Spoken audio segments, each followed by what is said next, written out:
रमीज़ भाई मुझे बहुत गौर से देख रहे थे। इनकी नज़र मेरे मम्मी पर जा रही थी। मैं समझ चुकी थी कि रिमशा के साथ क्या होगा। मैं खुद अपने ही जाल में फंस गई, लेकिन अब कोई फ़ायदा न था। रमीज़ भाई ने मुझे मम्मी से पकड़कर एक तरफ धकेल दिया, लेकिन अब कोई फ़ायदा न था और शुरू हो गए। मेरा नाम सानिया है। मेरी उम्र 18 साल है। मैं लाहौर में रहती हूँ। मेरे अब्बू दुबई में काम करते हैं। वो 8 साल पहले ही दुबई चले गए थे, क्योंकि पाकिस्तान में उनका काम सही नहीं चल रहा था। घर में मैं, अम्मी और भाई ही होते हैं।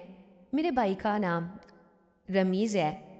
मेरा एक ही भाई है और मैं इससे बहुत प्यार करती हूँ।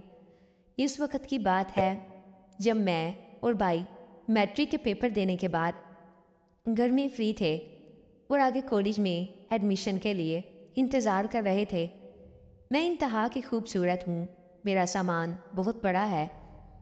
इन दिनों मेरा ज़्यादातर वक्त भाई और अम्मी के साथ ही गुजरता, लेकिन अम्मी भी अक्सर औक़ात अपने कमरे में एलसीडी लगाकर मसरूफ़ हो जाया करती थी। अब मैं और भाई एक दूसरे के काफ़ी करीब हो चुके थे। मैं भाई की अच्छी दोस्त बन चुकी थी। एक दिन भाई ने मुझे कहा, "आपी, आपकी जो दोस्त रिमशा थी वो तो गायब ही हो गई है। कॉलेज के बाद तो कभी मैंने इसे देखा ही नहीं।" मैं हंस पड़ी और कहा, "अरे यार, वो इधर ही होती है। परसों अभी वो मुझे बाजार में मिली है।" मैंने भाई से पूछा, "खैर तो है? अगर कोई बात है तो मुझसे शेयर कर सकते हो।"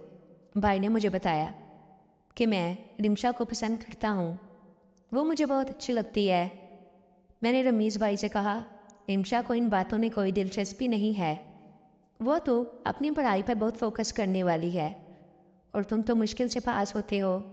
जब मैंने ये कहा तो मेरी हंसी निकल गई। रमीज़ भाई ने कहा, "मैं सीरियस हूँ आपी।" तो मैंने कहा, "चलो, मैं इसे कल बुलाऊंगी।" रमीज़ भाई बहुत खुश हो गए। मैंने रिमशा से फ़ोन पर बात की और इसे कहा कि यार हमारे घर आ जाओ, काफ़ी देर हो गई है। हमने बैठकर गपशप ही नहीं की। अगले दिन दोपहर को रिमशा हमारे घर पहुंची। मेरे भाई ने दरवाज़ा खोला। मैंने रिमशा के लिए अच्छी सी चाय बनाई। फिर हम दोनों मेरे रूम में चले गए। फिर हमने काफ़ी टाइम अपनी पुरानी यादें ताज़ा की। अपने कॉलेज के दिनों को याद करने लगी कि वो कितने अच्छे दिन थे। अब न जाने यूनिवर्सिटी में कैसे दोस्त बनेंगे।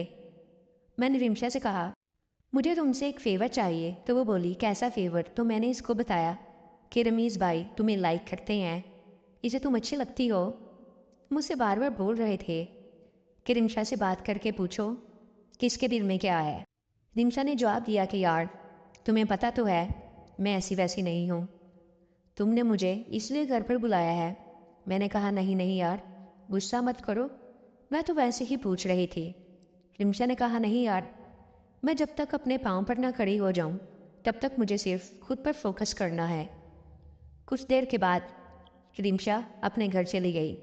जब मैंने भाई को ये बताया तो भाई का तो दिल ही टूट गया। भाई बहुत नाराज़ हुए। मैंने कहा, "इसमें मेरा क्या कसूर है?" भाई ने कहा, "कुछ नहीं आपी, कोई बात नहीं।" अगले 2 दिन तो भाई ने मुझसे काफ़ी मूड बना लिया। एक रात मैं भाई के कमरे में गई और कहा, "रमीज़ भाई, छोड़ो गुस्सा, मुझसे क्यों नाराज़ हो? मैं तो तुम्हारी दोस्त हूँ ना, दोस्तों से नाराज़गी कैसी?" ये कहकर भाई के पास बैठ गई।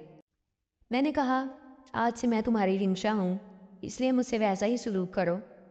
चलो नीचे, अब अम्मी बुला रही हैं।" मैं ये कहकर चली गई, लेकिन भाई ने तो मुझे सच में समझ लिया कि मैं रिमशा ही हूँ। अगले दिन रमीज़ भाई मेरे कमरे में आ गए और बड़े खुशगवार लहजे में मेरा हाल पूछने लगे। मैंने कहा, "शुक्र है तुम ठीक हो गए हो।" तो भाई बोले, "रिमशा जी, आप बहुत खूबसूरत लग रही हो।" मैंने शुक्रिया अदा किया, लेकिन आज तो रमीज़ भाई मुझे बहुत गौर से देख रहे थे। इनकी नज़र मेरे मम्मी पर जा रही थी। मैं समझ चुकी थी कि रिमशा के साथ क्या होगा। मैं खुद अपने ही जाल में फंस गई, लेकिन अब कोई फ़ायदा न था। रमीज़ भाई ने मुझे मेरे मम्मी से पकड़कर एक तरफ धकेल दिया और शुरू हो गए। मैं ऐसी वादियों में खो चुकी थी जिनमें जाकर सुकून और बढ़ता ही चला जाता है। इस तरह मैंने काफ़ी सुकून हासिल किया। अब मुझे इसकी आदत हो चुकी थी क्योंकि मैं रिमशा बनी हुई थी। इस तरह रमीज़ भाई ने गुज़रते दिनों के साथ रिमशा से सुकून लिया।